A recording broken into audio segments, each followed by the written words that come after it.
राम राम मंडळी, कसं आहे? बरं आहे का? चांगलं राहावा आणि माझ्या गोष्टी ऐकत जावा. तर तुम्हाला माहीत आहे का, मी आज एक विषय घेऊन आलोय की कोल्हापूर जिल्ह्यातलं चंदगड तालुका. तो चंदगड तालुक्याचं नाव कसं पडलं तुम्हाला माहीत आहे? नाही ना? तर तुम्ही अवश्य पहा. हा माझा संपूर्ण व्हिडिओ तुम्ही शेवटपर्यंत पहा, तर तुम्हाला माहीत पडेल की चंदगड तालुक्याचं नाव कसं पडलं. तर याआधी या व्हिडिओला लाईक आणि सबस्क्राईब करा. म्हणून मी आता तुम्हाला सांगतो. चंदगड तालुका हा तुम्हाला माहीत असेलच. त्यामध्ये चंदगड तालुक्याचा जिल्हा जो आहे तो कोल्हापूर जिल्हा. तर याचं नाव पडण्यामागचं कारण एक वेगळंच आहे. हे प्रामुख्यानं भौगोलिक आणि ऐतिहासिक यामागची कारणं आहेत.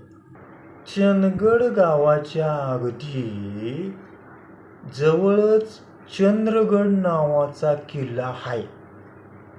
या किल्ल्याच्या नावावरूनच चंदगड असं नाव पडलं. काळाच्या ओघात उच्चारात बदल होऊन चंद्रगडचं चंदगड झालं आणि हा भाग सह्याद्रीच्या रांगे, डोंगर भाग आणि निसर्गरम्य ठिकाणमध्ये वसलेला आहे.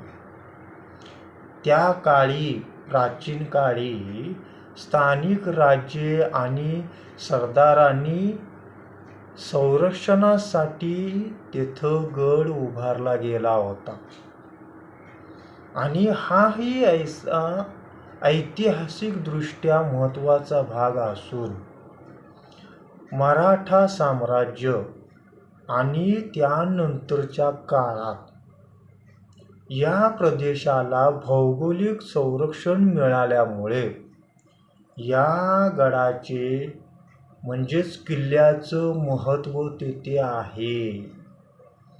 थोडक्यात सांगायचं झालं तर चंद्रगड या किल्ल्यामुळेच त्या तालुक्याला चंदगड असं नाव पडलं. तर ही माहिती कशी वाटली मला कमेंटमध्ये सांगा आणि असंच तुम्हाला पुढच्याही जिल्ह्याचं, तालुक्याचं सुद्धा सांगेन. तोपर्यंत राम राम.